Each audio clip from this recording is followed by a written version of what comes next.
শোনো হে পশ্চিমের বাতাস, তোমরা কি দেখেছো কিভাবে একটি বৃদ্ধা মা তার ছেলের পুরনো জামা আলমারিতে রেখে দেয়? ছেলে মরে গেছে বহু বছর আগে, জামাটা এখন আর কারো কাজের না, তবু মা ওই জামা ছুঁয়ে কাঁদে, কারণ ওই জামার ভেতরে আছে ছেলের গন্ধ। ওই জামা ফেলে দেওয়া মানে ছেলেকে আবার মারা।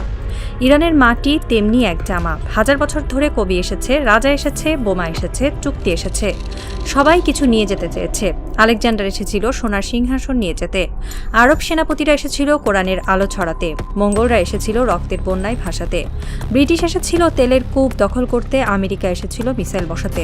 কিন্তু মাটিটা থেকে গেছে, কারণ এই মাটির ভেতর আছে ফেরদৌসির গল্প, আছে রুমির দোয়া, আছে সাইরাসের ঘোষণা, আছে শিরিনের ঠোঁটের হাসি, আছে এক সোলাইমানির চোখের আগুন। তাই এই মাটি বিক্রির নয়, এই মাটি নত হওয়ার নয়। আজ ইসলামাবাদ থেকে মার্কিন ভাইস প্রেসিডেন্ট জেডি ভ্যান্স ফিরে যাচ্ছেন। তার হাতে কিছু নেই, তার মুখে কোনো হাসি নেই, শুধু ক্লান্তি। সেই ক্লান্তি শুধু উড়োজাহাজের নয়, সেটা আত্মার ক্লান্তি। যে আত্মা ভেবেছিল সবকিছু কেনা যায়, পারমাণবিক চুক্তি কেনা যায়, হরমুজের নিয়ন্ত্রণ কেনা যায়, ইরানের মর্যাদা কেনা যায়, কিন্তু আজ দেখলো ইরান বিক্রির নয়। শনিবার ভোর থেকে রাত পর্যন্ত ইসলামাবাদের একটি নিরাপত্তা বলয়ে ঘেরা কনফারেন্স সেন্টার, টানা ২১ ঘণ্টার রুদ্ধদ্বার আলোচনা। একপাশে মার্কিন ভাইস প্রেসিডেন্ট জেডি ভ্যান্স, অন্য পাশে ইরানের পার্লামেন্টের স্পিকার মোহাম্মদ বাঘের গালিবাফ। আলোচনার টেবিলে উঠেছিল হরমুজ প্রণালী, পারমাণবিক কর্মসূচি, নিষেধাজ্ঞা প্রত্যাহার, হিজবুল্লাহর নিরাপত্তা, গাজার যুদ্ধবিরতি, একাধিক জটিল ইস্যু। যুক্তরাষ্ট্রের প্রতিনিধিরা এসেছিলেন চূড়ান্ত ও সর্বোত্তম প্রস্তাব নিয়ে। ভ্যান্স বলেছিলেন, আমরা একটি সুস্পষ্ট প্রতিশ্রুতি চাই, ইরান যেন পারমাণবিক অস্ত্র তৈরি করবে না, এমনকি এমন কোনো সক্ষমতা অর্জনের চেষ্টাও করবে না যাতে দ্রুত পারমাণবিক অস্ত্র তৈরি করা যায়। গালিবাফ শান্ত মনে প্রস্তাবটি শুনলেন, তারপর এক কথায় উত্তর দিলেন, না।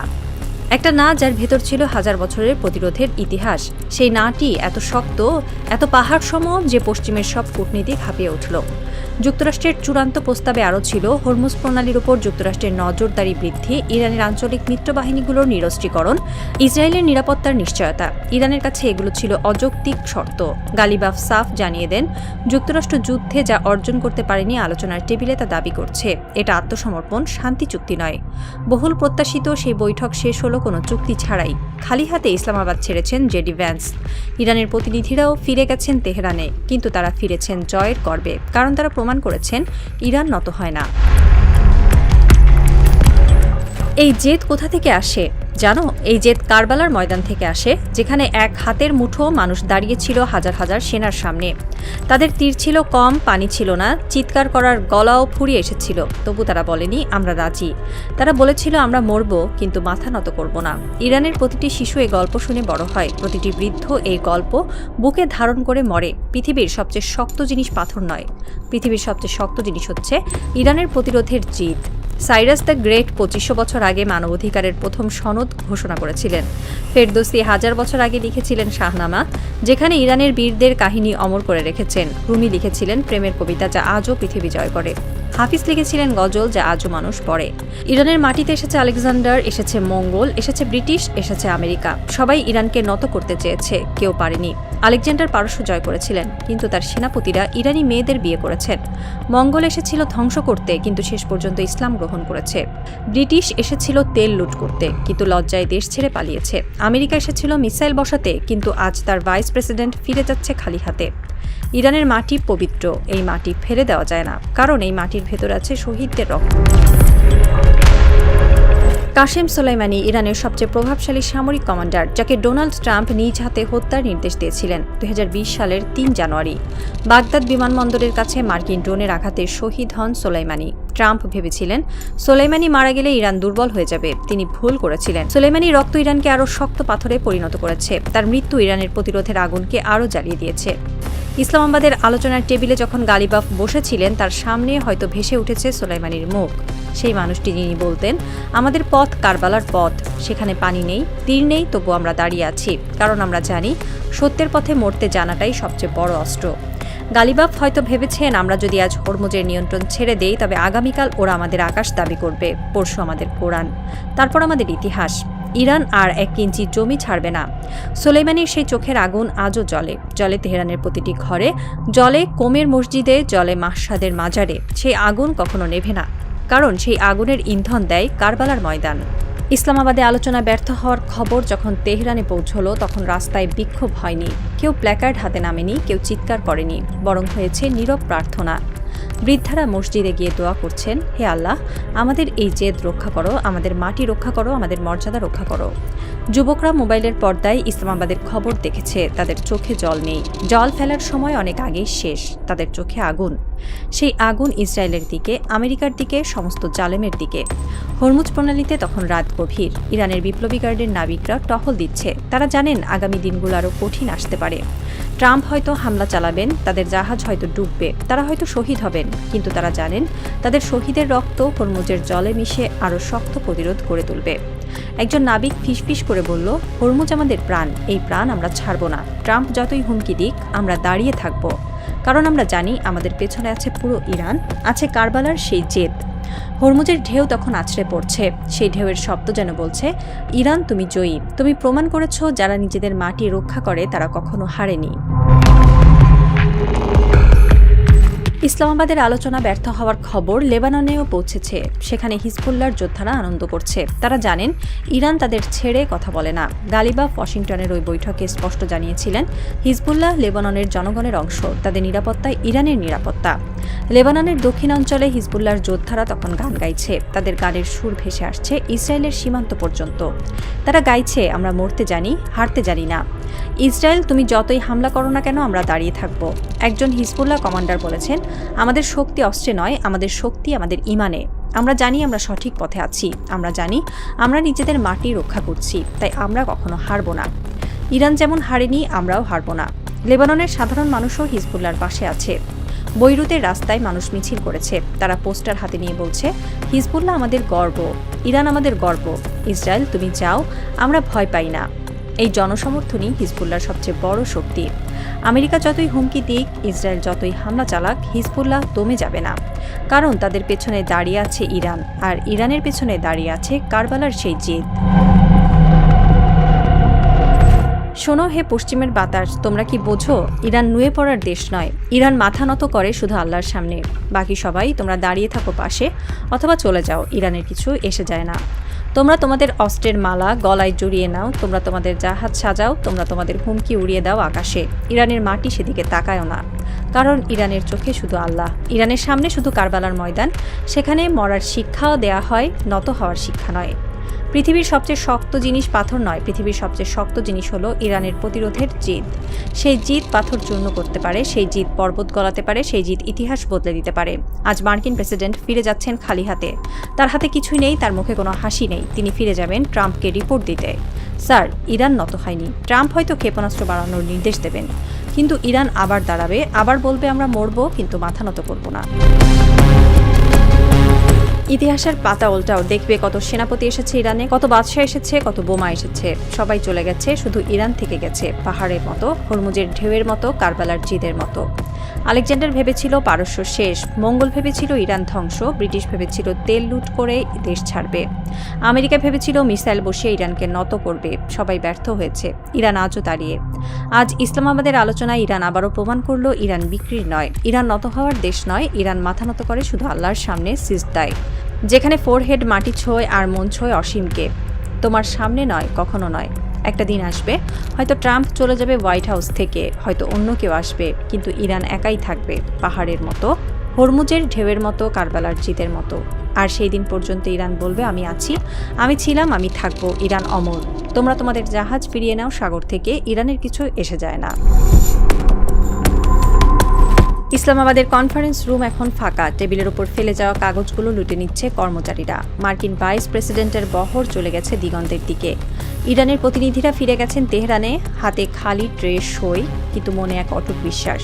প্রশ্ন হলো, এখন কি হবে? ট্রাম্প কি সত্যিই যুদ্ধ শুরু করবেন, নাকি আবার আলোচনায় বসবেন? কেউ জানে না। তবে একটা জিনিস নিশ্চিত, ইরান প্রস্তুত, লেবানন প্রস্তুত, হিজবুল্লাহ প্রস্তুত, হরমুজের নাবিকরা প্রস্তুত, তারা যে কোনো পরিস্থিতি মোকাবেলায় সক্ষম। তেহরানের এক বৃদ্ধা মা তার শহীদ ছেলের ছবি বুকে চেপে বসে আছেন। তিনি জানেন না আগামী দিনে কি হবে, কিন্তু তিনি জানেন তার ছেলে যে পথে মরেছে সেই পথে আরও অনেকে মরবে। আর তাদের রক্ত ইরানকে আরও শক্ত করবে। হরমুজ প্রণালীর ঢেউ তখন আছড়ে পড়ছে। সেই ঢেউয়ের শব্দ যেন ফিসফিস করে বলছে, যুদ্ধ আসতে পারে, মৃত্যু আসতে পারে, কিন্তু আত্মসমর্পণ আসবে না। ইরান থাকবে, লেবানন থাকবে, প্রতিরোধ থাকবে। শোনো হে পশ্চিমের বাতাস, তোমরা তোমাদের অস্ত্র সাজাও, তোমরা তোমাদের জাহাজ পাঠাও। ইরান সেদিকে তাকায় না, ইরান শুধু তাকায় আল্লাহর দিকে। ইরান শুধু স্মরণ করে কারবালার সেই বাণী, আমরা মরবো কিন্তু মাথা নত করব না। আল্লাহ ইরান ও লেবাননের মানুষকে হেফাজত দান করুন। যুদ্ধ থামুক, শান্তি আসুক, কিন্তু সেই শান্তি যেন আত্মসমর্পণের শান্তি না হয়, ন্যায়ের শান্তি আসুক। আমিন।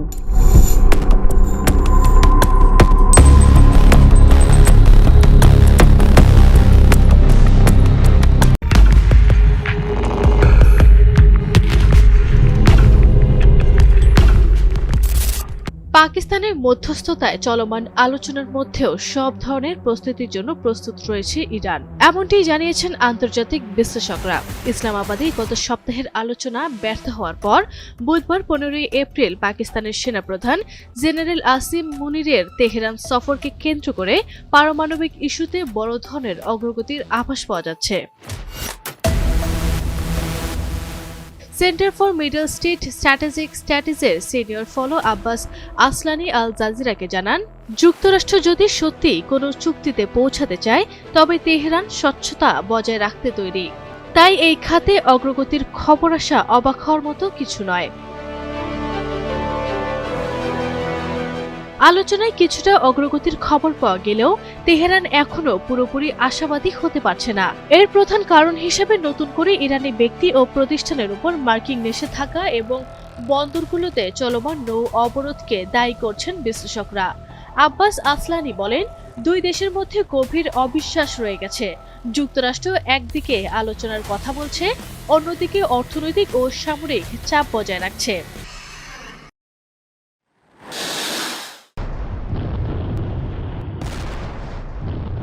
ইরানের বর্তমান অবস্থা ব্যাখ্যা করে এই বিশ্লেষক আরও জানান, তেহরান এখন দ্বিমুখী প্রস্তুতির ওপর জোর দিচ্ছে। একদিকে যেমন আলোচনার মাধ্যমে সংকট উত্তরণের পথ খোলা রয়েছে, অন্যদিকে ওয়াশিংটনের বৈরী আচরণের প্রেক্ষিতে পুনরায় সামরিক সংঘাত শুরু হওয়ার সম্ভাবনাকেও নাকচ করছে না তারা। উল্লেখ্য, আগামী বুধবার 22 এপ্রিল বর্তমান যুদ্ধবিরতির মেয়াদ শেষ হতে যাচ্ছে। তার আগেই পাকিস্তানের সেনাপ্রধানের এই মধ্যস্থতা কোনো স্থায়ী সমাধান আনে কিনা তা নিয়ে কৌতূহল বাড়ছে। তবে ইরানের সাফ কথা, তারা আলোচনার টেবিলে যেমন বসতে পারে, তেমনি রণক্ষেত্রে ফিরে যেতেও দ্বিধা করবে না। আরবি ইসলাম হিমু, এনটিভি অনলাইন।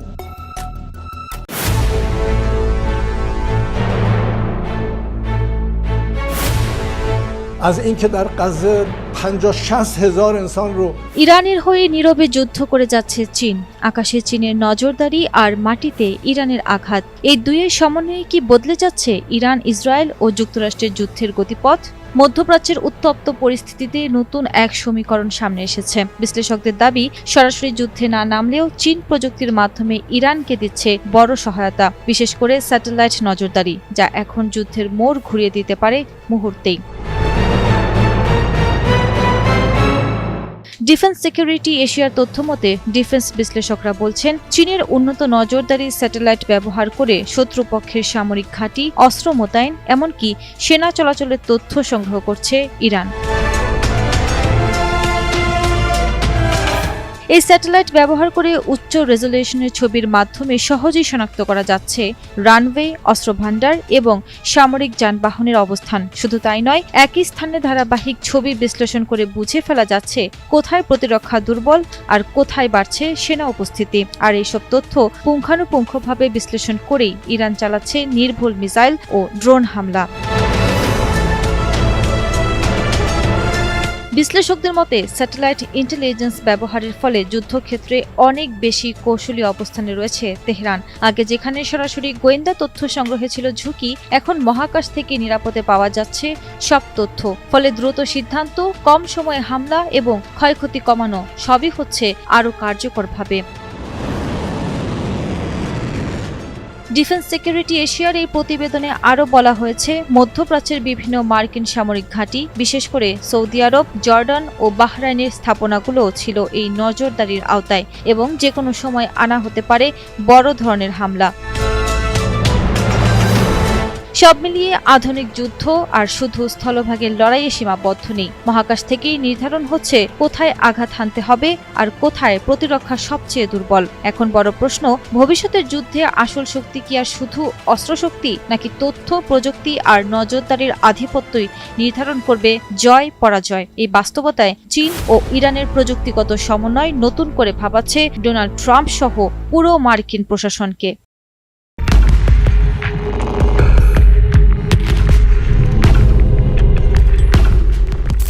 ভিয়েনার আন্তর্জাতিক পরমাণু শক্তি সংস্থার সদর দপ্তরের করিডোরে আলো জ্বলছে। টেবিলে বসে আছে যুক্তরাষ্ট্রের কূটনীতিক, অপর পাশে ইরানের প্রতিনিধি, মাঝখানে পাকিস্তানের মধ্যস্থতাকারী।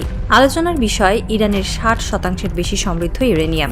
যুক্তরাষ্ট্রের প্রথম প্রস্তাব ছিল চূড়ান্ত, ইরানের সব ইউরেনিয়াম সমৃদ্ধকরণ স্থাপনা ধ্বংস করতে হবে। কোনো সেন্ট্রিফিউজ থাকতে পারবে না, কোনো ইউরেনিয়াম সমৃদ্ধকরণ হবে না। ইরানের জবাব, আমরা যুদ্ধ জিতেছি, যুদ্ধে যা পাইনি তা চুক্তির টেবিলে চাইছো, এটা সম্ভব নয়। তারপর যুক্তরাষ্ট্র 20 বছরের প্রস্তাব নিয়ে এলো। 20 বছর ইরান কোনো ইউরেনিয়াম সমৃদ্ধকরণ করবে না, কোনো স্থাপনা থাকবে না, কিন্তু নিষ্ক্রিয় থাকবে। ইরান রাজি হলো 5 বছরের জন্য। তাদের যুক্তি, আমরা 5 বছর থামাতে রাজি, তারপর আমরা আমাদের অধিকার ফিরে পাবো। সেন্ট্রিফিউজ ধ্বংস করব না, রাখবো।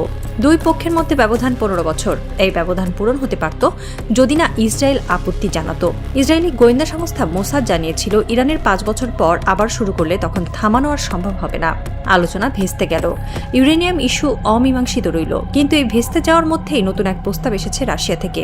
প্রস্তাবটি বিশ্ব কূটনীতির সব হিসাব উল্টে দিতে পারে, কারণ রাশিয়া বলছে ইরানের 60% ইউরেনিয়াম আমাদের কাছে রাখো, আমরা নিরাপত্তা দেব।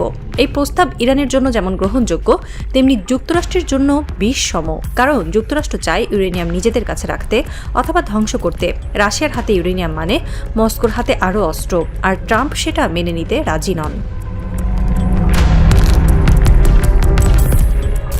ক্রেমলিনের মুখপাত্র দিমিত্রি পেসকভ সোমবার সাংবাদিকদের বলেন, প্রেসিডেন্ট পুতিন যুক্তরাষ্ট্র ও আঞ্চলিক দেশগুলোর সঙ্গে আলাপকালে ইরানের সমৃদ্ধ ইউরেনিয়াম রাশিয়ায় রাখার প্রস্তাব দিয়েছিলেন। সেই প্রস্তাব এখনও বহাল রয়েছে। রাশিয়ার যুক্তি, ইরানের ইউরেনিয়াম রাশিয়ায় থাকলে পারমাণবিক অস্ত্র তৈরির আশঙ্কা দূর হবে, যুক্তরাষ্ট্রের আস্থা অর্জন সহজ হবে। ইরানের 60% সমৃদ্ধ ইউরেনিয়াম আর ইরানের হাতে না থাকায় পশ্চিমা দেশগুলোর উদ্বেগ কমবে। কিন্তু ট্রাম্প এই প্রস্তাব মেনে নেননি। তার বক্তব্য পরিষ্কার, ইরানের ইউরেনিয়াম আমার দেশে থাকতে হবে, না হলে ধ্বংস করতে হবে। রাশিয়ার কাছে থাকা মানে রাশিয়ার হাতে আরেকটি অস্ত্র দেওয়া। প্রশ্ন হলো, ইরান কি চায়? ইরান এই প্রস্তাবে রাজি হতে পারে কারণ রাশিয়া ইরানের মিত্র। ইরান চায় তার ইউরেনিয়াম নিরাপদ থাকুক, যাতে ভবিষ্যতে প্রয়োজনে ফিরে পায়। রাশিয়ার কাছে রাখলে ইরানের ওপর চাপ কমে। যুক্তরাষ্ট্র সরাসরি ইরানকে হুমকি দিতে পারবে না। একজন ইরানি কূটনীতিক নাম প্রকাশ না করে বলেন, আমরা 5 বছরের জন্য সমৃদ্ধকরণ থামাতে রাজি, কিন্তু সমৃদ্ধ ইউরেনিয়াম হাতছাড়া করতে রাজি নই। এটি আমাদের নিরাপত্তা বেষ্টনী। রাশিয়ার প্রস্তাব আমাদের জন্য ভালো, কারণ রাশিয়া আমাদের মিত্র। ট্রাম্পের এখন মাথা ব্যথা বেড়েছে। তিনি চান না ইউরেনিয়াম রাশিয়ায় যাক, কিন্তু ইরান যদি রাজি হয়ে যায় তাহলে তাকে মেনে নিতে হবে। না মানলে আবার যুদ্ধের হুমকি। কিন্তু যুদ্ধের সামর্থ্য এখন আর নেই। ইউরেনিয়াম ইস্যুতে আলোচনা জটিল আকার ধারণ করছে। ঠিক এই সময়ে ট্রাম্প আরও বড় ধাক্কা খেলেন ন্যাটো থেকে। ন্যাটোর মহাসচিব গতকাল পরিষ্কার ঘোষণা দিয়েছেন, হরমুজ প্রণালীতে যুক্তরাষ্ট্রের কোনো মিশনে ন্যাটো যুক্ত হবে না। মধ্যপ্রাচ্যের এই যুদ্ধে ন্যাটোর কোনো দেশ সামরিক বাহিনী পাঠাবে না। এর আগে ন্যাটোভুক্ত দেশগুলো আলাদা আলাদাভাবে নানা কথা বললেও গতকাল আনুষ্ঠানিকভাবে ন্যাটো জোটের পক্ষ থেকে এটা নিশ্চিত করা হলো। ট্রাম্পের আশা ছিল ন্যাটোকে তিনি যুদ্ধে টানতে পারবেন, কিন্তু বাস্তবে উল্টো ন্যাটো দূরে সরে গেল। শুধু ন্যাটো নয়, ফ্রান্সের প্রেসিডেন্ট এমানুয়েল ম্যাক্রন নজিরবিহীনভাবে ইরানের প্রেসিডেন্টের সঙ্গে টেলিফোন আলাপ করেছেন। ফ্রান্সের প্রেসিডেন্টের সঙ্গে ইরানের সরকার প্রধানের এই টেলিফোন আলাপ অত্যন্ত গুরুত্ব সহকারে দেখানো হচ্ছে। ম্যাক্রন আলোচনার উপর জোর দিয়েছেন, তিনি সরাসরি যুক্তরাষ্ট্রের সামরিক পদক্ষেপের হুমকির বিপরীতে একটি শক্তিশালী কূটনৈতিক অবস্থান নিয়েছেন। ফ্রান্সের এই পদক্ষেপ ইঙ্গিত দেয় ইউরোপ এখন যুক্তরাষ্ট্রের পাশে নেই, তারা যুদ্ধ চায় না, আলোচনা চায়। একজন ফরাসি কূটনীতিক বলেছেন, ম্যাক্রন প্রেসিডেন্ট ট্রাম্পকে বার্তা দিয়েছেন, আপনি একা, আপনার মিত্ররা আপনার পাশে নেই, আলোচনার পথ খোলা রাখুন। ট্রাম্প একা, ন্যাটো নেই। ফ্রান্স ইরানের পক্ষে কথা বলছে, যুক্তরাজ্য নৌ অবরোধে অংশ নিচ্ছে না। ট্রাম্পের হাতে এখন শুধু পঞ্চম নৌবহর আর কিছু ডেস্ট্রয়ার। ট্রাম্পের মাথা ব্যথার শেষ নেই। মিত্ররা নেই, ন্যাটো নেই, ফ্রান্স আলাদা পথে। আর এখন ডেমোক্রেট পার্টি ট্রাম্পের যুদ্ধ ঘোষণার একক ক্ষমতা খর্ব করতে ভোটের প্রস্তুতি নিচ্ছে। যুক্তরাষ্ট্রের সংবিধান অনুযায়ী প্রেসিডেন্ট জরুরি পরিস্থিতিতে কংগ্রেসের অনুমতি ছাড়া 60 দিন পর্যন্ত সামরিক অভিযান চালাতে পারেন। ট্রাম্প সেই ক্ষমতা ব্যবহার করে ইরানের বিরুদ্ধে হামলা চালিয়েছেন। এখন ডেমোক্রেটরা চান সেই ক্ষমতা খর্ব করা হোক, যে কোনো বড় সামরিক অভিযানের জন্য কংগ্রেসের অনুমতি বাধ্যতামূলক করা হোক। যে কোনো মুহূর্তে ইউএস কংগ্রেসে নতুন প্রস্তাব উত্থাপন করে ভোটাভুটির আয়োজন করতে পারে। সেই ভোট পাশ হয়ে গেলে ডোনাল্ড ট্রাম্প একক সিদ্ধান্তে ইরানের বিরুদ্ধে বড় কোনো ধরনের পদাতিক হামলা তো দূরের কথা, সামরিক হামলা করতেও কংগ্রেসের অনুমতি লাগবে। ট্রাম্পের জন্য এটি সবচেয়ে বড় সংকট। তিনি এর আগে ইরানে হামলার নির্দেশ দিলে 12 জন শীর্ষ সাংবাদিক কর্মকর্তা রাজি হননি। তিনি তাদের বরখাস্ত করেছেন। নতুন কর্মকর্তারা আছেন, কিন্তু কংগ্রেস যদি ক্ষমতা খর্ব করে তাহলে তিনিও কিছু করতে পারবেন না। একজন ওয়াশিংটন ভিত্তিক বিশ্লেষক বলেছেন, ট্রাম্প এখন কোণঠাসা, মিত্ররা পাশে নেই, কংগ্রেস বিপক্ষে, ন্যাটো দূরে। তিনি চাইলেও এখন বড় যুদ্ধ করতে পারবেন না। কিন্তু এর মানে যুদ্ধ কি থামছে? না, কারণ ইরান এখন সুযোগ পেয়ে যেতে পারে। মিত্ররা ছেড়ে যাওয়া আর কংগ্রেসের হুমকির মধ্যে ট্রাম্পের জন্য একটাই স্বস্তির খবর, ইরাকে কুর্দি নেতা প্রেসিডেন্ট নির্বাচিত হয়েছেন। ইরাকের নতুন প্রেসিডেন্ট আহমেদি একজন কুর্দি নেতা। কুর্দিদের সঙ্গে যুক্তরাষ্ট্রের ঐতিহাসিক সম্পর্ক আছে। ইরাকে সাদ্দামের বিরুদ্ধে, সিরিয়ায় আইএস এর বিরুদ্ধে সর্বত্র কুর্দিরা যুক্তরাষ্ট্রের সঙ্গী ছিল। ইরানের প্রক্সি বাহিনীর হামলার কারণে যুক্তরাষ্ট্র ইরাকের ভূখণ্ড থেকে সরে আসতে বাধ্য হয়েছিল। এখন কুর্দি নেতা প্রেসিডেন্ট হলে আবার সেই ঘাঁটি ফিরে পাওয়ার সম্ভাবনা তৈরি হয়েছে। উত্তর ইরাকের কুর্দি অধ্যুষিত এলাকায় যুক্তরাষ্ট্রের আগে শক্তিশালী ঘাঁটি ছিল। ইরান ও তার প্রক্সি বাহিনীর চাপে সেখান থেকে সরে যেতে বাধ্য হয়েছিল তারা। এখন নতুন করে অস্ত্র প্রেরণ করে তারা আবার শক্তিশালী অবস্থানে যেতে পারে। ইরাকের সরকারি অনুমতি নিয়ে সরাসরি ইরানের বিরুদ্ধে অপারেশন চালানোর সুযোগ তৈরি হতে পারে। কিন্তু প্রশ্ন হলো, এই নতুন কুর্দি প্রেসিডেন্ট ইরানের বিরুদ্ধে যাবে নাকি ইরানের পক্ষে থাকবে?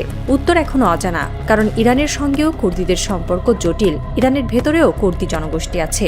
এক্ষেত্রে ইরাকের কুর্দি নেতা যদি ইরানের বিরুদ্ধে যায় তাহলে ইরানের ভেতরের কুর্দিরা চাপে পড়তে পারে। সামরিক বিশেষজ্ঞরা বলছেন, ট্রাম্প এই শেষ ঘোড়ায় চড়তে পারেন। ন্যাটো নেই, মিত্ররা নেই, কংগ্রেস বিপক্ষে। তাহলে কুর্দিদের মাধ্যমে ইরানের বিরুদ্ধে শেষ অভিযান চালানোর চেষ্টা করতে পারেন ট্রাম্প। কিন্তু সেই অভিযান কতদিন টিকবে, কতটা সফল হবে তা অনিশ্চিত।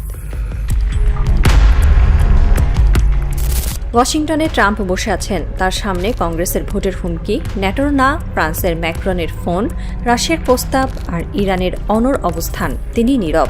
সেই ভীতিকর নীরবতা যা ইঙ্গিত দেয় হয়তো বড় কিছু ঘটতে চলেছে। কিন্তু সেটা কি?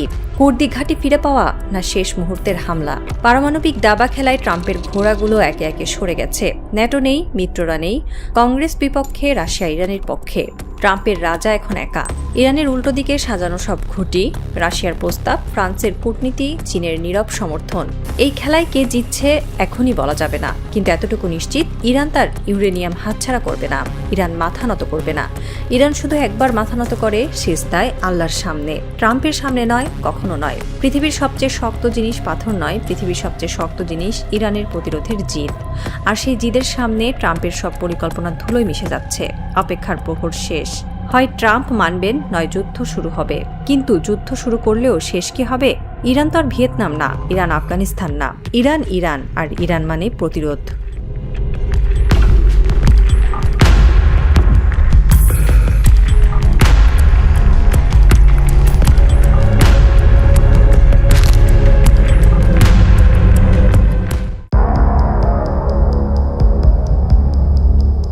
কল্পনা করুন এমন এক পৃথিবীর, যেখানে চারিদিকে শুধু ধ্বংসলীলা।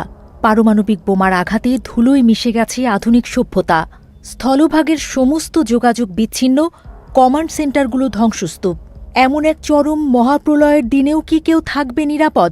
মার্কিন সামরিক বাহিনীর হাতে রয়েছে এমন এক তুরুপের তাস, যা ধ্বংসের আগুনের উপর দিয়ে ডানা মেলে উঠতে পারে। এর নাম ডুমসডে প্লেন বা মহাপ্রলয়ের উড়োজাহাজ। কাগজে কলমে যার পরিচয় বোয়িং E-4B। এটি কেবল একটি বিমান নয়, বরং আকাশের বুকে এক দুর্ভেদ্য সামরিক দুর্গ। মাটির পৃথিবী যখন নরকে পরিণত হবে, তখন এই বিমানটি হবে মার্কিন প্রেসিডেন্ট এবং তার শীর্ষ কর্মকর্তাদের নিরাপদ আশ্রয়স্থল এবং কমান্ড সেন্টার। সাধারণ বিমান কয়েক ঘন্টা ওড়ার পর ক্লান্ত হয়ে মাটিতে নামে, কিন্তু এই দানবীয় যানের সহ্য ক্ষমতা আকাশচুম্বী। আকাশে তেল নেয়ার ব্যবস্থা থাকায় এটি টানা 7 দিন একটানা উড্ডয়ন করতে পারে, যা যুদ্ধক্ষেত্রে এক অভাবনীয় কৌশলগত সুবিধা। বিমানটির জন্ম ইতিহাস বেশ রোমাঞ্চকর। 1974 সালে যখন স্নায়ুযুদ্ধের উত্তাপ চরমে, তখনই পেন্টাগন এমন এক আকাশচারী কমান্ড সেন্টারের পরিকল্পনা করে। উদ্দেশ্য একটাই, স্থলভাগ ধ্বংস হলেও আকাশ থেকে যেন মার্কিন সাম্রাজ্য শাসন করা যায়। পারমাণবিক বিস্ফোরণ হলে শুধু প্রাণহানি ঘটে না, সৃষ্টি হয় ইলেকট্রোম্যাগনেটিক পালস, যা সব ইলেকট্রনিক্স পুড়িয়ে দেয়। কিন্তু ডুমসডে প্লেনকে বানানো হয়েছে বিশেষ সুরক্ষা দিয়ে, যা কোনো তেজস্ক্রিয়া বা বিকিরণে দমে যায় না। এই বিমানের গায়ে রয়েছে ছোট বড় মোট 67টি অ্যান্টেনা। এর মাধ্যমে বিমানটি বিশ্বের যে কোনো প্রান্তের সাথে যোগাযোগ রাখতে পারে। এমনকি সমুদ্রের গভীর তলদেশে থাকা সাবমেরিনকেও নির্দেশনা পাঠাতে সক্ষম এই উড়ন্ত আকাশযান। এর ভেতরটা যেন আস্ত এক মিনি মন্ত্রণালয়। 111 জন ক্রু ও যাত্রীর বসার ব্যবস্থা থাকা এই বিমানটিতে রয়েছে আলাদা conference room, briefing room, operation centre এবং প্রেসিডেন্ট ও প্রতিরক্ষা মন্ত্রীর জন্য আলাদা বিশ্রাম কক্ষ। শত্রুর হামলা বলে কয়ে আসে না, তাই এই বিমানের ইঞ্জিনগুলো 24 ঘণ্টা গরম রাখা হয়। যে কোনো জরুরি সংকেত পাওয়া মাত্র কয়েক মিনিটের মধ্যে এটি আকাশে ডানা মেলতে প্রস্তুত থাকে। 2017-18 সালের দিকে যখন ডোনাল্ড ট্রাম্প এবং কিম জং উনের মধ্যে পারমাণবিক যুদ্ধের হুমকি ধামকি তুঙ্গে ছিল, তখন থেকে বিশ্ববাসীর নজরে আসে এই রহস্যময় বিমানটি। কিমের পারমাণবিক বাটনের জবাব দিতেই যেন আকাশে গর্জে ওঠে এই দানব। পুরনো মডেলের দিন ফুরিয়ে আসছে, তাই যুক্তরাষ্ট্র এখন $13 বিলিয়ন খরচ করে 5টি বোয়িং 747-8 বিমানকে নতুন করে সাজিয়ে তুলছে। কোরিয়ান এয়ার থেকে কেনা এই বিমানগুলোই হবে আগামী দিনের ডুমসডে উত্তরসূরি। সবচেয়ে অবাক করা বিষয় হল এর আকাশে তেল নেয়ার সক্ষমতা। মাঝ আকাশে অন্য একটি ট্যাঙ্কার বিমান থেকে পাইপ লাগিয়ে জ্বালানি নেয়ার দৃশ্যটি যেন কোনো হলিউড থ্রিলার সিনেমার দৃশ্যকেও হার মানায়। কেবল যুদ্ধ নয়, বড় কোনো ভূমিকম্প বা হারিকেনে যখন মাটির নিয়ন্ত্রণ কক্ষ অকেজো হয়ে পড়ে, তখনও এই বিমানটি সিভিল অথরিটিকে সাহায্য করতে আকাশে উড়ে আসে। এটি যেন একাধারে ঘাতক এবং রক্ষক। এই প্রযুক্তিতে বিশ্ব এখন দ্বিধা বিভক্ত। যুক্তরাষ্ট্রের বাইরে কেবল রাশিয়ার কাছেই এই ধরনের বিশেষ সক্ষমতা সম্পন্ন ডুমসডে প্লেন রয়েছে। দুই পরাশক্তির এই আকাশযুদ্ধ মূলত শ্রেষ্ঠত্বের লড়াই। শেষ পর্যন্ত এই বিমানটি একটি বার্তাই দেয়, পৃথিবী যদি ধ্বংসের শেষ সীমায় পৌঁছে যায়, তবুও আকাশ থেকে কেউ একজন নিয়ন্ত্রণ বজায় রাখবে। ডুমসডে প্লেন তাই শুধু একটি যন্ত্র নয়, মার্কিন সামরিক শক্তির অজেয় দম্ভের প্রতীক।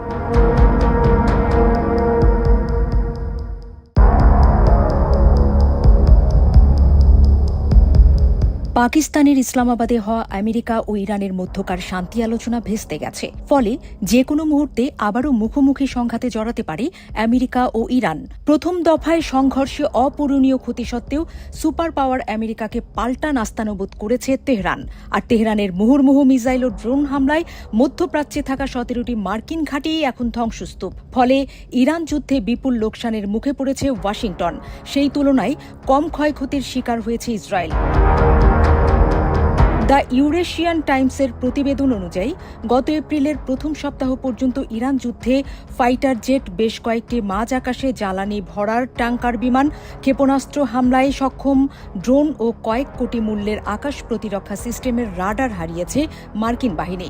সেখানে ইসরায়েলের ক্ষয়ক্ষতির তালিকায় রয়েছে মাত্র 18টি আত্মঘাতী ড্রোন।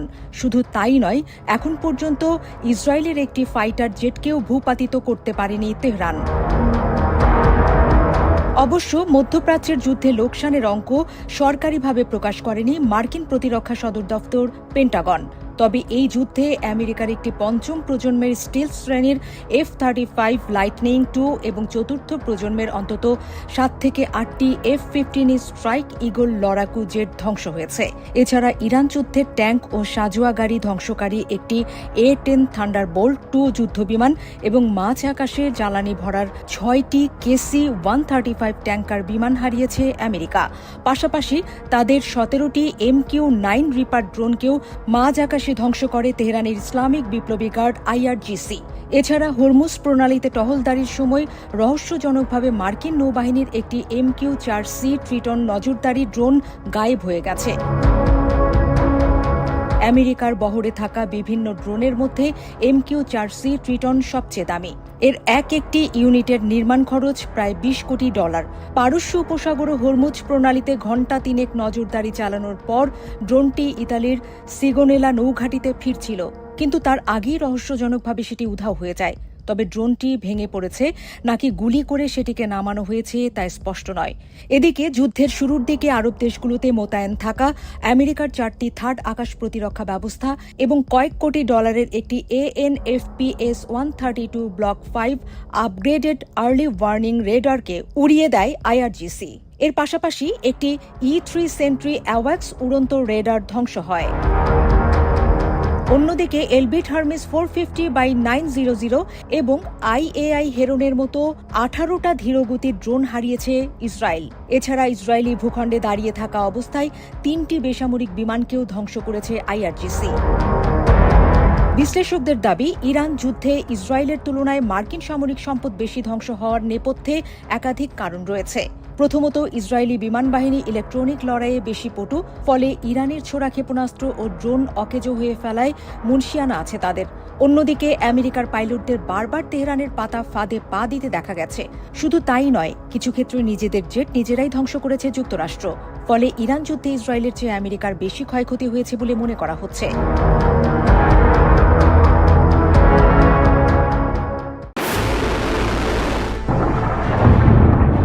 ইরান যুদ্ধ নিয়ে উত্তেজনা যখন চরমে, তখন যুক্তরাষ্ট্রের রাজনীতিতে নতুন করে দেখা দিয়েছে বড় ধরনের টানাপোড়েন। প্রেসিডেন্ট ডোনাল্ড ট্রাম্পের সাময়িক ক্ষমতা সীমিত করার একটি গুরুত্বপূর্ণ প্রস্তাব আবারও মার্কিন সিনেটে ব্যর্থ হয়েছে। আর এখানে শুরু হয়েছে নতুন বিতর্ক, কে ঠিক আর কে নিচ্ছে এই যুদ্ধের দায়। স্থানীয় সময় বুধবার অনুষ্ঠিত এই ভোটে প্রস্তাবটির বিপক্ষে পড়ে 52টি ভোট আর পক্ষে 47টি, অর্থাৎ অল্প ব্যবধানেই আবারও হার মানল এই উদ্যোগ। প্রস্তাবটি পাশ হলে কংগ্রেসের অনুমোদন ছাড়া ইরানে কোনো সামরিক অভিযান চালাতে পারতেন না প্রেসিডেন্ট ট্রাম্প। ডেমোক্র্যাটদের মতে এই প্রস্তাব শুধু একটি রাজনৈতিক পদক্ষেপ নয়, বরং জনগণের কাছে সত্য তুলে ধরার একটি প্রচেষ্টা। ভার্জিনিয়ার সিনেটর টিম কেইন বলেছেন, প্রস্তাবটি পাশ না হলেও এটি মানুষকে বুঝতে সাহায্য করবে এই যুদ্ধের দায় আসলে কার। অন্যদিকে রিপাবলিকানদের বড় অংশ এই প্রস্তাবের বিরোধিতা করেছে। তাদের যুক্তি, বর্তমান পরিস্থিতি এখনও যুদ্ধ ক্ষমতার আইনের সীমার মধ্যেই রয়েছে। তবে কিছু রিপাবলিকান ইঙ্গিত দিয়েছেন, যদি নির্দিষ্ট সময়সীমা অতিক্রম করে যায় এবং কংগ্রেসকে পাশ কাটানো হয়, তাহলে তারা অবস্থান পরিবর্তন করতেও পারেন। এদিকে শুধু যুক্তরাষ্ট্রই নয়, পুরো মধ্যপ্রাচ্য জুড়ে উত্তেজনা বাড়ছে। সৌদি আরবের জেদ্দায় বৈঠকে বসেছে যুবরাজ মোহাম্মদ বিন সালমান ও পাকিস্তানের প্রধানমন্ত্রী শাহবাজ শরীফ। সেখানে যুক্তরাষ্ট্র ইরান সংলাপ ও আঞ্চলিক স্থিতিশীলতা নিয়ে গুরুত্বপূর্ণ আলোচনা হয়েছে। অন্যদিকে লেবাননের সশস্ত্র গোষ্ঠী হিজবুল্লাহর দাবি, তারা গেল 24 ঘণ্টায় ইসরায়েলের লক্ষ্যবস্তুতে 39টি হামলা চালিয়েছে। যদিও ইসরায়েলের পক্ষ থেকে এই বিষয়ে তাৎক্ষণিক প্রতিক্রিয়া পাওয়া যায়নি। সব মিলিয়ে পরিস্থিতি কোন দিকে যাচ্ছে তা এখনো স্পষ্ট নয়। তবে একটি বিষয় নিশ্চিত, ইরান যুদ্ধ শুধু একটি সামরিক সংঘাত নয়, এটি এখন বৈশ্বিক রাজনীতির কেন্দ্রবিন্দুতে পরিণত হয়েছে। শেষ পর্যন্ত প্রশ্ন একটাই, এই উত্তেজনার শেষ কোথায় আর এর প্রভাব কতদূর যাবে? আরবি ইসলাম হিমু, NTV অনলাইন।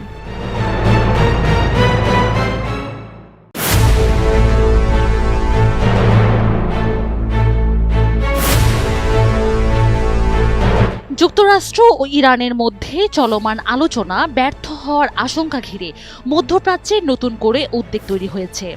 পাকিস্তান ও সৌদি আরবের কূটনৈতিক তৎপরতায় সাময়িক অগ্রগতি দেখা গেলেও জেদ্দায় সর্বশেষ বৈঠকের পর উত্তেজনা আবার বাড়ছে। বিবিসি বাংলার এক বিশ্লেষণে বলা হয়েছে, পরিস্থিতি কোন দিকে যেতে পারে এ নিয়ে 4টি সম্ভাব্য দৃশ্যপট সামনে এসেছে।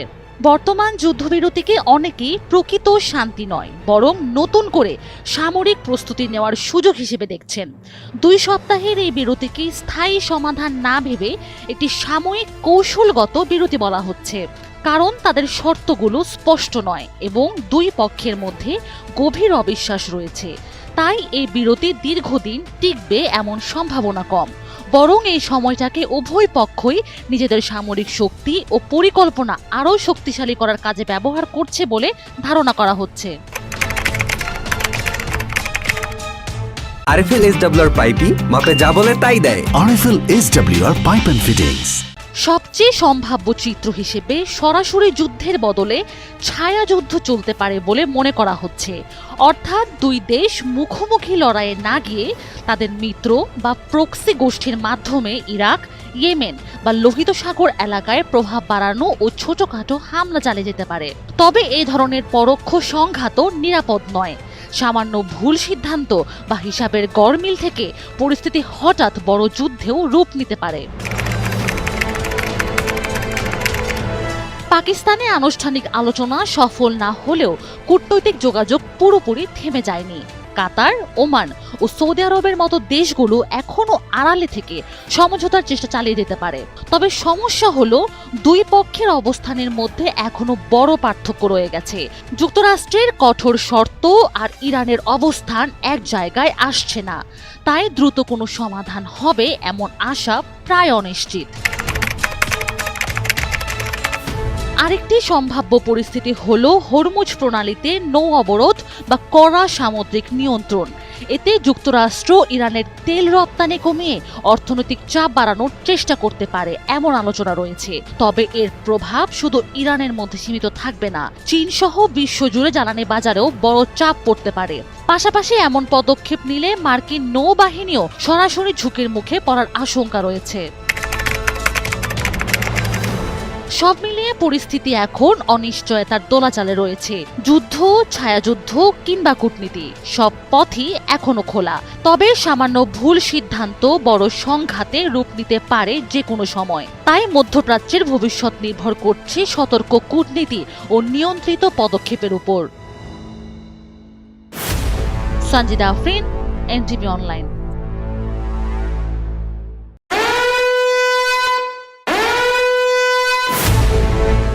নানা আলোচনা সমালোচনা সত্ত্বেও হরমুজ প্রণালীতে নজরদারি কার্যক্রম চালিয়ে যাচ্ছে যুক্তরাষ্ট্র। দেশটির দাবি, প্রথম 48 ঘণ্টায় অন্তত 10টি জাহাজকে ফেরত পাঠাতে সক্ষম হয়েছে তাদের সেনাবাহিনী। যুক্তরাষ্ট্রের সেন্ট্রাল কমান্ড সেন্টকম জানিয়েছে, এসব জাহাজ ইরানি বন্দর থেকে বেরিয়ে যাওয়ার সময় সেগুলোকে ফেরত পাঠানো হয়।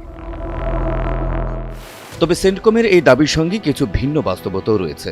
আন্তর্জাতিক জ্বালানি ও সমুদ্রপথ ট্র্যাকিং ও বাজার গবেষণা সংস্থা কেপলারের তথ্য অনুযায়ী যুক্তরাষ্ট্রের নজরদারি সত্ত্বেও চীন সহ বিভিন্ন দেশের বেশ কয়েকটি জাহাজ হরমুজ প্রণালী অতিক্রম করেছে। তবে হরমুজ প্রণালীতে যুক্তরাষ্ট্রের এই নজরদারিকে মোটেও ভালোভাবে নিচ্ছে না ইরান।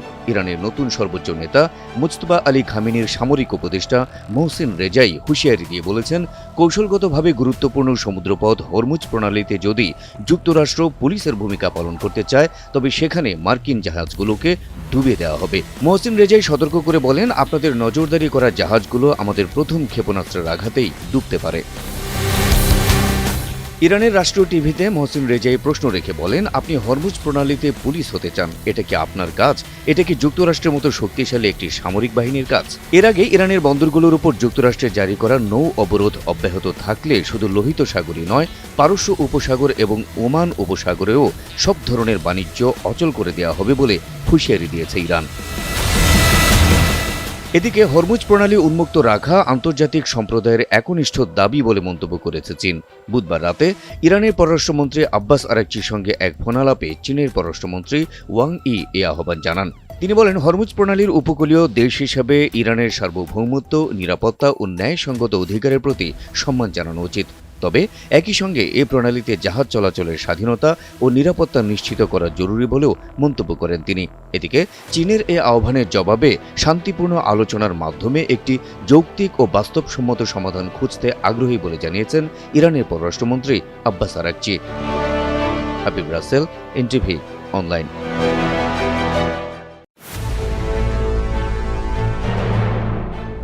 ডোনাল্ড ট্রাম্পের বেঁধে দেওয়া যুদ্ধবিরতির সময়সীমা ঘনিয়ে আসছে। ঠিক সেই মুহূর্তে হোয়াইট হাউসে একটি জরুরি ফোন কল। ওপাশে ইসরায়েলি প্রধানমন্ত্রী বেনিয়ামিন নেতানিয়াহু। তার কণ্ঠস্বর ছিল উদ্বিগ্ন। অনুরোধ একটাই, ওয়াশিংটন যেন তেহরানের সাথে কোনো সমঝোতায় না যায়। কিন্তু কেন এই মরিয়া ভাব? বিশ্লেষকরা বলছেন, এটা শুধু নেতানিয়াহুর রাজনৈতিক অস্তিত্ব রক্ষার লড়াই নয়, এর আড়ালে লুকিয়ে আছে এক ভয়ঙ্কর নীল নকশা, গ্রেটার ইসরায়েল প্রকল্প, যে উচ্চাকাঙ্ক্ষী স্বপ্নের পথে এখন যমদূত হয়ে দাঁড়িয়েছে ইরান। আজ আমরা বিশ্লেষণ করব কিভাবে জায়নবাদীদের এই শতাব্দীর পুরনো পরিকল্পনা ইরানের শক্ত প্রতিরোধের মুখে ধুলোয় মিশে যেতে বসেছে। গ্রেটার ইসরায়েল, অনেকের কাছে এটি কেবল ধর্মতাত্ত্বিক ধারণা মনে হলেও বর্তমান বাস্তবতায় এটি একটি সুপরিকল্পিত রাজনৈতিক কৌশল। নীল নদ থেকে ফোরাত নদী পর্যন্ত সাম্রাজ্য বিস্তারের যে স্বপ্ন জায়নবাদীরা দেখে, তার আধুনিক রূপ হল মধ্যপ্রাচ্যে ইসরায়েলের একছত্র সামরিক ও রাজনৈতিক আধিপত্য প্রতিষ্ঠা করা। ফলিস্তিনিদের ভিটেমাটি থেকে উচ্ছেদ করা কেবল শুরু ছিল। এখন তাদের নজর লেবাননের দক্ষিণাংশ, সিরিয়ার গোলান মালভূমি এবং জর্ডান নদীর উর্বর অববাহিকার উপর। তারা চায় এমন এক সীমানা যেখানে কোনো আরব শক্তি তাদের চ্যালেঞ্জ করতে পারবে না। ইসরায়েল চায় প্রতিবেশী দেশগুলির সার্বভৌমত্ব পদদলিত করার একতরফা বৈধতা। তারা চায় এমন এক পরিবেশ যেখানে জর্ডান, লেবানন বা সিরিয়ার আকাশে তারা যখন খুশি আক্রমণ চালাতে পারবে, অথচ কেউ টু শব্দ করবে না। তথাকথিত আব্রাহাম অ্যাকর্ডস বা সম্পর্ক স্বাভাবিক করার চুক্তির আড়ালে মূলত আরব দেশগুলির ওপর ইসরায়েলি নিরাপত্তার খবরদারি চাপিয়ে দেওয়ার চেষ্টা চলছে। তারা লোহিত সাগর থেকে সোমালিয়া পর্যন্ত নিজেদের গোয়েন্দা জাল বিস্তার করতে চায়। কিন্তু এই নিখুঁত সমীকরণে একটি বড় ভুল ছিল। তারা ইরানের শক্তির গভীরতা পরিমাপ করতে ব্যর্থ হয়েছে। গত কয়েক দশকে ইসরায়েল তার পথের অধিকাংশ কাঁটা সরিয়ে দিলেও ইরান এখন পর্যন্ত তাদের সামনে এক অভেদ্য প্রাচীর। পশ্চিমারা যতই প্রচারণা চালাক না কেন, রণক্ষেত্রের বাস্তবতা ভিন্ন। ইসরায়েল বুঝতে পেরেছে আমেরিকার প্রত্যক্ষ সাহায্য ছাড়া তারা ইরানের অত্যাধুনিক ক্ষেপণাস্ত্র হামলা ঠেকানোর সক্ষমতা রাখে না। ইরান কেবল নিজেকে রক্ষা করেনি, বরং হরমুজ প্রণালীর মতো বিশ্বের গুরুত্বপূর্ণ জ্বালানি রুটের নিয়ন্ত্রণ নিজের হাতে রেখেছে। তেহরান স্পষ্ট করে দিয়েছে, ইসরায়েল যদি সীমানা বাড়াতে চায় তবে তাদের নিজেদের অস্তিত্বই হুমকির মুখে পড়বে। ইসরায়েলের যে সামরিক শ্রেষ্ঠত্বের অহংকার ছিল, তা ইরানের আকাশ প্রতিরক্ষা এবং প্রযুক্তির কাছে আজ ম্লান। পরিস্থিতি এখন আর নেতানিয়াহুর নিয়ন্ত্রণে নেই। খোদ আমেরিকার জনমত এখন ইসরায়েলের বিরুদ্ধে। ট্রাম্প প্রশাসন চাইলেই হয়তো ইসরায়েলকে নিঃশর্ত সমর্থন দিয়ে যেতে পারবে না। ইতিহাস সাক্ষ্য দেয়, কোনো আধিপত্যবাদী চিরস্থায়ী হয় না। গাজা এবং লেবাননে ইসরায়েলের নৃশংসতা মূলত তাদের দুর্বলতাকেই প্রকাশ করছে। ইরানের নেতৃত্বে গড়ে ওঠাই আঞ্চলিক প্রতিরোধ ব্যবস্থা ইসরায়েলের গ্রেটার ইসরায়েল স্বপ্নকে কেবল বাধাগ্রস্তই করেনি, বরং ধুলোয় মিশিয়ে দেওয়ার চূড়ান্ত প্রস্তুতি নিয়ে রেখেছে। দখলদারি আর শক্তি বলে কি একটি রাষ্ট্র চিরকাল টিকে থাকতে পারে, নাকি ইরানের এই শক্ত প্রতিরোধী হতে যাচ্ছে আধুনিক জায়নবাদের পতনের শুরু?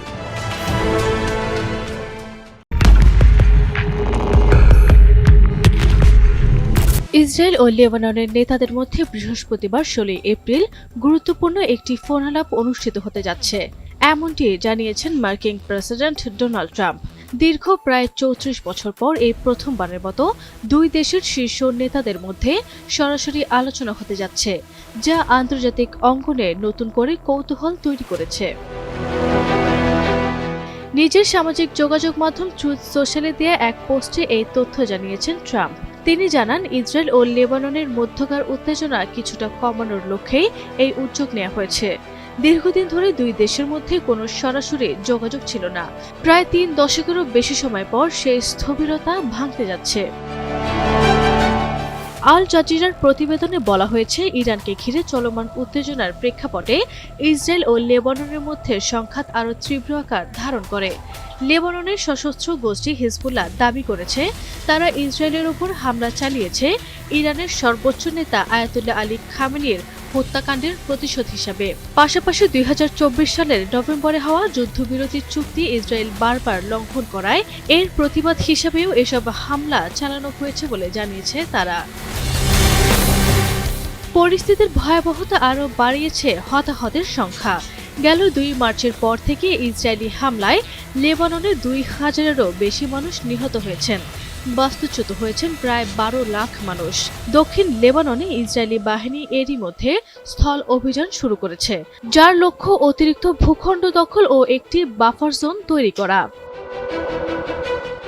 এদিকে ইসরায়েলি প্রধানমন্ত্রী বেনিয়ামিন নেতানিয়াহু সামরিক অভিযান আরও বিস্তৃত করার নির্দেশ দিয়েছেন। একই সঙ্গে তিনি জানান, হিজবুল্লাহকে নিরস্ত্র করা এবং একটি টেকসই শান্তি প্রতিষ্ঠার লক্ষ্যে লেবানন সরকারের সঙ্গে আলোচনা চালিয়ে যাচ্ছে ইসরায়েল। অন্যদিকে লেবানন সরকার স্পষ্টভাবে যুদ্ধবিরতির আহ্বান জানিয়েছে এবং দক্ষিণ লেবানন থেকে ইসরায়েলি সেনা প্রত্যাহারের দাবি জানিয়েছে। এসব প্রেক্ষাপটে ফোন আলাপটিকে অত্যন্ত গুরুত্বপূর্ণ হিসেবে দেখা হচ্ছে। প্রশ্ন এখন একটাই, এই আলোচনা কি সত্যি দীর্ঘদিনের উত্তেজনা কমাতে পারবে, নাকি এটি কেবল আরেকটি কূটনৈতিক চেষ্টা হিসেবে থেকে যাবে? আরবি ইসলাম হিমু, এনটিভি অনলাইন।